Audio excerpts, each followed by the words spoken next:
orang yang berteman dengan yang penjual minyak wangi, maka tanpa memiliki minyak wangi pun kita akan tercium bau harumnya. Baturane karo sing dagang minyak wangi. Begitupun ketika kita baturan karo wong adulterasi, misal, ya bakalnya mambutrasi ini, pakaiannya kah atau apane kah.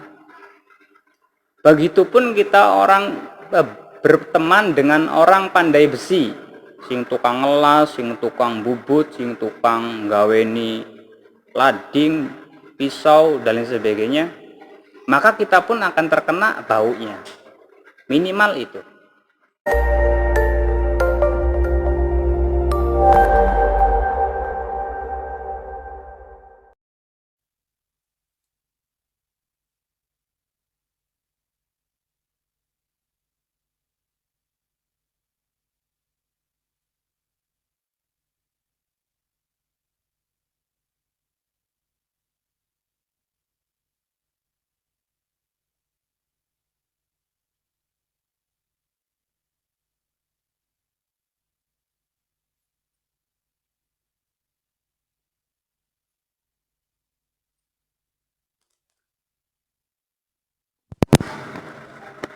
Berkaitan dengan adab seorang murid terhadap kawan-kawannya.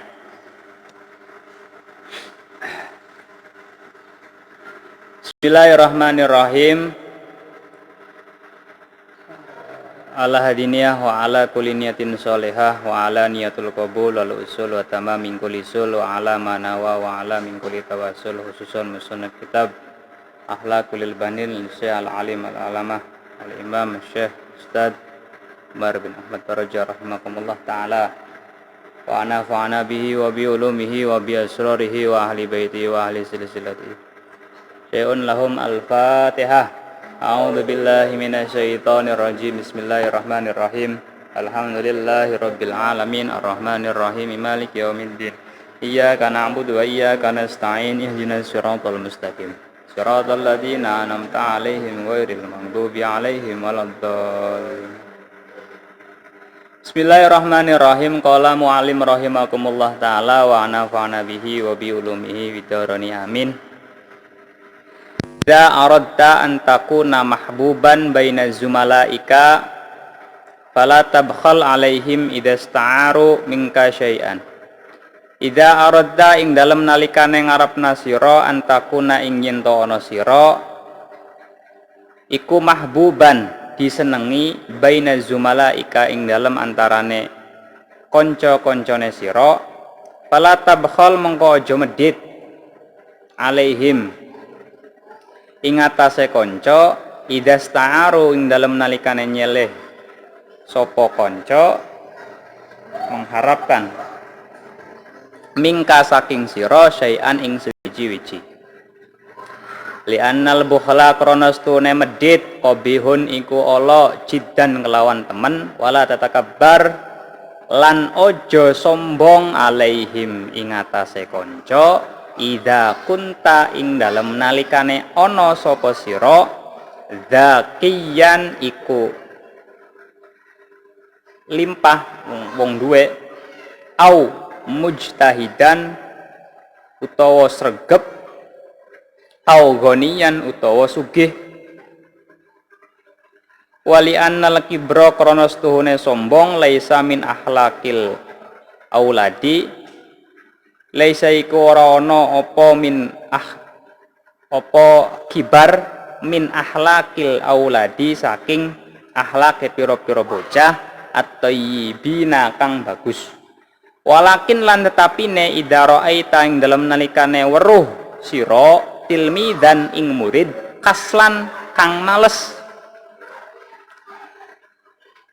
kaslanan kang males fangsoh mengko tura sira hu ing murid liyajtahida supaya mempeng sapa murid wayatruka lan ninggal sapa murid mau kasala ing males au bali dan utawa murid kang dedel Dedel kowe angel untuk memahami sesuatu.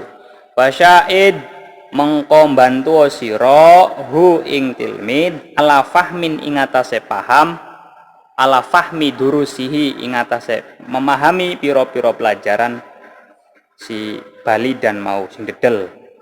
Au fakiron utawa murid fakir farham mengko melaso sira hu ing fakir, wasya'id lan bantu sira hu ing si fakir mau bima kelawan barang qadarta kang prekso sira minal musya'adati saking bantu.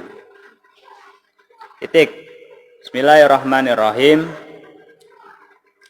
Penjelasan pada kali ini masih melanjut keterangan yang sebelumnya berkaitan dengan seorang murid terhadap kawan-kawannya, namun nanti ada beberapa tema tambahan berkaitan dengan yang kemarin atau yang tadi pagi diposting, berkaitan dengan berteman dengan orang yang bodoh dan berteman dengan orang yang alim.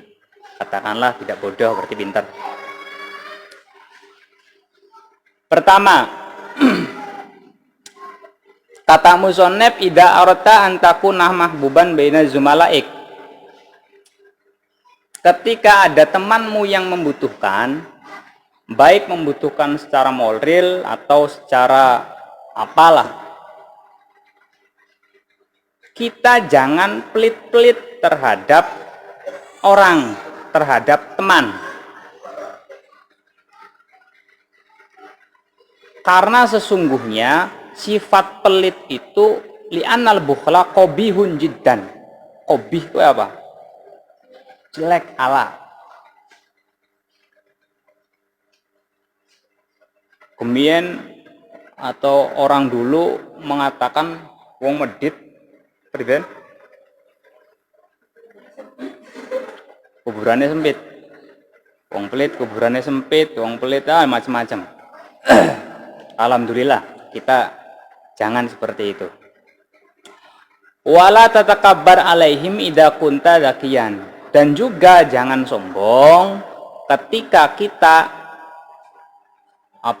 merasa mampu untuk membantu, merasa bisa untuk membantu, atau merasa kaya untuk membantu. Artinya kita pelit pun tidak boleh, kita merasa sombong karena kita membantu juga tidak boleh. Lalu bagaimana? Ya udah biasa-biasa aja.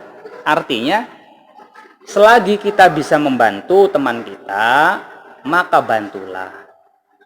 Tetapi kalau kita bisa membantu, maka jangan merasa sombong. Saya loh yang bantu, saya loh yang menolong, saya loh yang kayak gini, bla bla bla, jangan.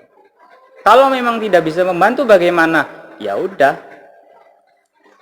Katakanlah dengan sejujurnya, katakan dengan yang ada bahwa kita memang tidak bisa membantu. Katakanlah kalau teman butuh uang atau minjem uang kita nggak punya, maka katakan kita memang nggak punya uang. Kalau teman membutuhkan atau tanya sesuatu terhadap pelajaran yang kemudian kita tidak bisa, ya katakan dengan sejujurnya, saya juga belum bisa, ayo bareng-bareng belajar. Jangan kemudian kita merasa bisa tetapi tidak berbagi kepada teman. Itu intinya dari penjelasan tadi yang sudah dibaca adalah berbagi kepada teman itu diharuskan. Kemudian kita juga bisa menasehati terhadap teman-teman kita yang malas, kemudian supaya malesnya hilang itu apa, kita buat kegiatan-kegiatan atau ada orang yang dedel itu sulit untuk memahami. Kemarin sudah dibahas bagaimana cara untuk supaya memahami pelajaran, bisa dilihat di video-video yang sebelumnya. Nah, sekarang kita membahas lebih urgennya terhadap berteman dengan orang yang alim dan berteman dengan orang yang bodoh. Adakah pengaruhnya? Jelas. Kata Nabi dulu mengatakan, orang yang berteman dengan yang penjual minyak wangi, maka tanpa memiliki minyak wangi pun kita akan tercium bau harumnya. Baturane karo sing dagang minyak wangi. Begitupun ketika kita baturan karo wong adulterasi, misal, ya bakalnya mambu terasi ini, pakaiannya kah atau apane kah. Begitupun kita orang berteman dengan orang pandai besi, sing tukang ngelas, sing tukang bubut, sing tukang gaweni lading, pisau dan lain sebagainya, maka kita pun akan terkena baunya. Minimal itu. Maka pertemanan inilah yang kemudian ketika berteman dengan yang tidak baik, maka kita pun akan menjadi tidak baiknya. Tetapi di sisi lain, justru ketika kita berteman dengan orang alim, katakanlah orang pintar, yang kemudian dia tidak bisa mengikuti hawa nafsunya, dia tidak bisa mengendalikan hawa nafsunya, justru ini lebih baik, artinya lebih baik daripada kita berteman dengan orang bodoh, tetapi dia tidak mengikuti hawa nafsunya. Masih mending baturan karo wong sing bodoh, tetapi tidak mengikuti hawa nafsunya, daripada berteman orang yang alim tetapi dia mengikuti hawa nafsunya. Bahasanya bulat, paham belum? Saya contohkan lebih urgent. Baturan karo wong alim, katakanlah si A ini alim. Kita baturan karo si alim ini dengan mengharapkan karena kita pengen pinter ya. Akan tetapi karena si alim ini tidak bisa menahan hawa nafsunya, sehingga ketika dia melakukan sesuatu yang tidak baik, maka kita pun akan melakukan tidak baiknya. Contoh aja dua doke lagi puasa, baturan karo wong alim, ninggalan saat jalan-jalan, karena dia merasa lapar, haus banget, akhirnya sudah buka biu. Akhirnya buka. Padahal dia orang alim, katakanlah pinter, tahu tentang hukum. Dia tidak bisa mengendalikan hawa nafsunya karena lapar, karena itu akhirnya alim. Nanti kamu sebagai teman, karena kamu ada di situ, karena kamu ikut di situ, maka otomatis bakalnya kegawa. Walaupun kamu nggak lapar, walaupun kamu nggak haus, mesti kone melu-meluan akan seperti itu. Artinya ketika seperti ini lebih baik baturan karo wong bodoh, tetapi dia tidak mengikuti. Memang ini sulit. Sulitnya kayak gini. Sulitnya orang alim, ini kata Gus Baha. Ketika kamu menjadi orang alim itu susah, maka ya wis aja dipaksa nang. Masih menjadi wong bodoh tanpa beban. Keterangannya lebih lanjut. Walhasil seperti ini. Berteman yang baik itu adalah berteman sama orang baik yang mengikuti kebaikannya tanpa harus mengikuti hawa nafsunya. Oleh sok baturan karo wong baik dengan harapan kita bisa menguasai pelajaran ini, dengan harapan kita bisa belajar bareng dengan yang bisa ini. Tetapi kamu pun harus bisa menjaga terhadap nafsu yang ada, supaya kita terhindar dari nafsu-nafsu tersebut. Ini saya bacakan. Wala antas haba jahilan la yaradha an nafsihi khairun laka min antas haba aliman yarda an nafsihi. Fa ayyun ilmin li'alimin yarda an nafsihi wa ayyu jahlin li jahilin la yarda an nafsihi. Bersahabat dengan orang bodoh tetapi tidak mengikuti hawa nafsunya lebih baik daripada engkau bersahabat dengan orang alim tetapi suka mengikuti hawa nafsunya. Tidak mungkin orang yang punya ilmu itu memiliki maksudnya gini, tak mungkin ilmu itu dimiliki orang alim apabila ia menyenangi hawa nafsunya. Dan di mana letak kebodohan orang bodoh yang tidak menuruti nafsunya?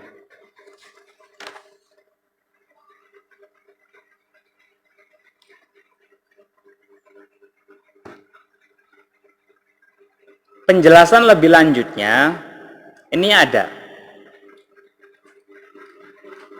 Orang-orang alim, ini kadang-kadang juga orang-orang berilmu atau pemimpin bisa dikatakan, ketika terjerumus terhadap hawa nafsunya, ya, entah dalam kemaksiatan, entah dalam kesalahan, karena ilmunya tidak mampu untuk melepaskannya dari godaan hawa nafsu itu, tidak bisa mentameng. Ini barangkali orang bodoh tanpa ilmu, tapi dia bisa menghindari, dia bisa menameng, bahkan karena dia tidak tahunya, sehingga tidak melakukan maksiat. Kepandaian kadang-kadang membuat orang merasa mampu berhadapan dengan pengaruh dunia melalui ilmunya. Akan tetapi, ternyata ia lemah ketika menghadapkan atau berhadapan dengan kenyataan. Ini kenapa? Karena kadang-kadang orang pandai itu merasa mampu, kemudian sombong, kemudian takabur, kemudian sok-sokan. Dan di saat sombong itulah nampak kelemahannya. Ia bisa terjebak ke dalam atau ke wilayah hawa nafsu dengan sadar atau tidak sadar. Pasti akan seperti itu. Maka kita berdoa supaya kita dijauhkan dari segala nafsu yang membara, dari maksiatan yang melanda. Kita nggak menjamin orang baik, artinya kita sebagai orang baik katakanlah tidak bisa menjamin terhindar dari maksiat juga. Mesti. Maka ketika kamu melihat orang yang bermaksiat, maka lebih baik doakan dia supaya sadar. Jangan malah kita mencaci maki karena dia berbuat maksiat. Karena tidak tahu kita juga ketika menghadapi sebuah permasalahan kemudian terhindar dari maksiat. Contoh. Ada pelacur. Kamu melihat, wong kahina pisan kayak gini. Macam-macam lah. Bahkan kamu menghina, mencaci maki, apa yang kemudian merasa dirinya itu, saya sih nggak seperti dia lah, saya sih nggak seperti kamu lah, misal. Walhasil jangan kemudian menghina. Lalu baiknya seperti apa? Baiknya kita mendoakan agar supaya dia itu sadar atas apa yang diperlakukannya, yang diperbuat. Kita pun nggak bisa menjamin terhindar dari, katakanlah kalau saya contohkan tadi pelacur, menjadi pelacur atau yang laki-laki jadi germo semisal. Siapa tahu Allah mentakdirkan ketika dalam kesempitan, ketika dalam kesulitan, yang kemudian justru kita lebih hina daripada pelacur atau germo tadi. Kita pun nggak bisa menghindari semua itu. Karena kadar iman seseorang itu ya masing-masing. Tidak kemudian dia yang ahli ibadah, kemudian dijamin imannya kuat, juga tidak. Oleh karenanya, ketika kita menemukan seperti itu, maka janganlah kamu hina. Baiknya mendoakan supaya dia tersadarkan. Itu poinnya sih itu. Karena apa? Karena kita pun tidak bisa menjaga atau memastikan bahwa kita orang bakal maksiat kayak gue semisal. Walaupun iya, yang terjadi kamu nggak maksiat seperti itu, tetapi bisa jadi maksiat-maksiat yang lain, entah sebanding atau di bawahnya atau justru lebih parah daripada pelacur itu. Kita nggak ada yang bisa jamin itu. 1 detik ke depan kita akan seperti apa pun nggak tahu, ya. Apalagi beberapa tahun-tahun, beberapa waktu yang lama, kita nggak bisa jamin. Besok kita bisa makan tidak, besok kita bisa nafas tidak, besok kita bisa berkumpul atau tidak. Itu kan nggak ada yang jamin. Hanya Allah yang bisa menjamin dan hanya Allah yang tahu. Maka baiknya sebagai orang tidak menjelekan, tidak mencaci maki orang yang lagi tersesat. Itu maksudnya sih seperti itu. Tetapi ingat juga, ini walaupun atau dikatakan berarti lebih baik baturan karo wong bodoh, tetapi dia tidak mengikuti hawa nafsunya. Ini pertimbangannya kalau alim yang tidak bisa menjaga hawa nafsu. Tetapi orang yang cerdas, dia akan memilih, ya wis, saya sih pengen baturan karo wong alim yang tidak mengikuti hawa nafsunya. Jangan kemudian wis berarti dari wong bodoh bewis atau baturan karo wong bodoh bewis, juga tidak. Perbandingannya harus dilihat ya. Yang kemudian jangan kamu memilih yang diperbandingkan saja, tetapi cari yang lebih baik, cari yang lebih utama.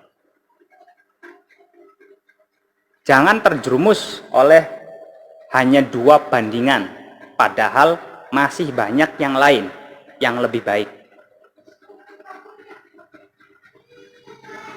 Contoh seperti istilah lebih baik bodoh punya akhlak, tetapi pintar tapi nggak punya akhlak. Orang kalau disodorkan seperti itu, dia pasti akan memilih, ya wis bodoh bae yang penting punya akhlak. Secara nalar, bagaimana dia punya akhlak wong dia bodoh? Orang yang berakhlak, dia yang tahu, dia yang ngaji, dia yang belajar, kemudian dia mempunyai akhlak. Bener nggak? Nah, kan pilihannya cuma 2. Justru itu kita belajar untuk sedikit-sedikit berpikir lebih jauh. Maka kita memilih menjadi orang yang pintar dan mempunyai akhlak. Karena itu pun pilihan juga kan. Jangan kemudian hanya 2 bandingan saja. Paham ya maksudnya ya? Paham?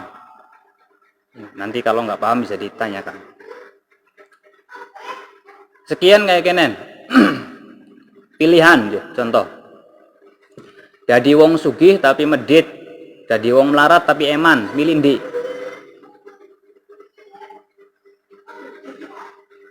Jadi wong sugih tapi medit, pelit. Jadi wong miskin tapi eman.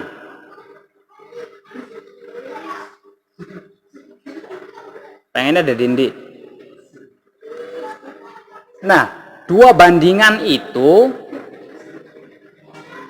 ketika disodorkan kepada kita, maka kita jangan sempit. Kita buka luas. Loh, emang pilihannya cuma itu aja yang ada.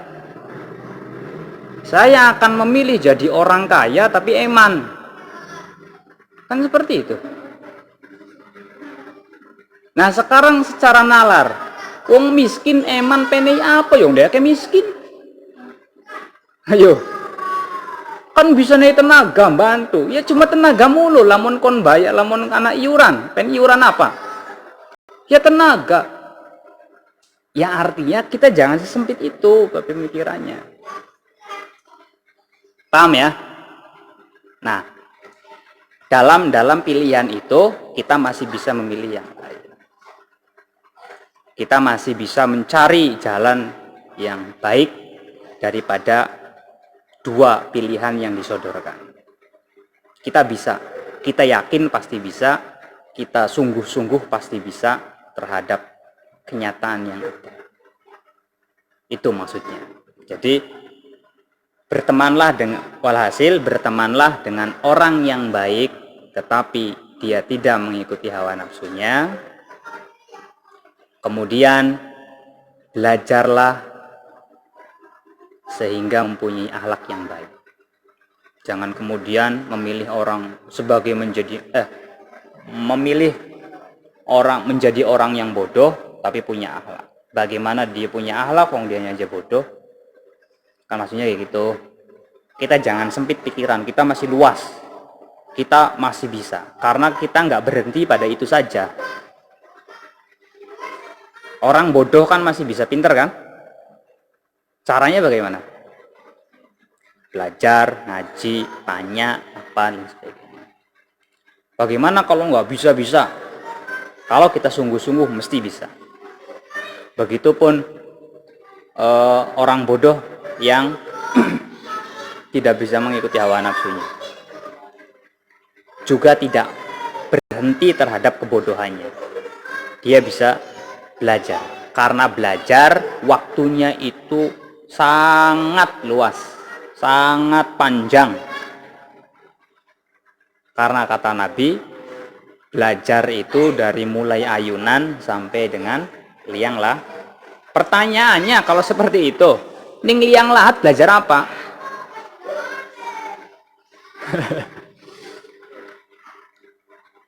Ning ayunan belajarnya apa?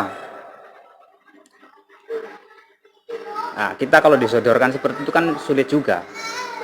Maka belajar saat di ayunan itulah yang kemudian kita menerima pembelajaran dari orang tua kita. Kita bergerak, kita dengan cara nangis seperti jaluk mangan, yaitu sebagai belajar juga. Pengenalan terhadap sesuatu juga terhadap belajar. Nah, pembelajaran saat di liang lahat bagaimana? Pembelajaran saat kita diazani, saat ada orang yang mengazani di liang lahat, kemudian mengikomati, karena itu sebagai pembelajaran. Nanti ketika ditanya sama malaikat, ini lo jawab, man robuka jawabu, Allah Tuhane. Karena hukum belajar yang sambil liang lahat itu masih berlaku. Nei weruh belajari si mayit, maksudnya seperti itu. Itu pun menjadi hukum kenapa wong mayit diazani, karena masih ada. Itu akan luas lagi nantinya.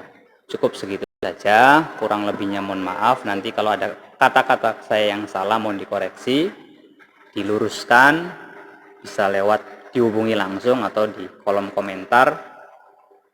Kurang lebihnya mohon maaf. Walafu minkum, wallahul muwaffiq ila aqwamit thoriq. Assalamualaikum warahmatullahi wabarakatuh.